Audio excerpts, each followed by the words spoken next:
आइए। Good morning sir. Good morning good sir. Morning master ji. हाँ? ये आप हमें कहाँ ले आए हैं? ये अपने ही ऑफिस है। अच्छा, बहुत दिनों बाद आए ना, ओ। इसलिए पहचान नहीं पा रहे हैं। इन्हें पहचानिए, ये हैं आपकी मेरी आंटी। गुड मॉर्निंग केपी साहब। मेरी आंटी। अरे क्या मेरी आंटी, क्या पुराना घिसेला रिकॉर्ड के माफिक खनन खनन करता है। हाँ, क्या करेगा केपी साहब, बहुत इलाज किया, पैसा भी खलास हुआ, पर ये बीमारी खलास होने का नामच नहीं लेता मैन। एक काम करो, इसको डालो डॉक्टर के मुंह में और तुम्हारे मुंह में वो डालो जो ये डॉक्टर बोलता है। क्या बाबा?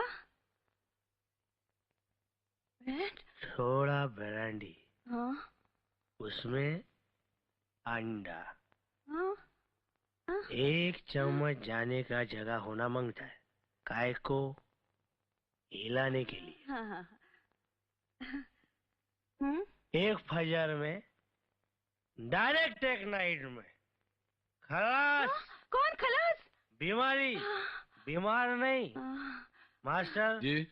डोज दे डालो। Thank you. डोज। ये डॉक्टर ब्रांडी, इतना सुबह उठने से पहले और इतना रात को सोने के बाद। खलास।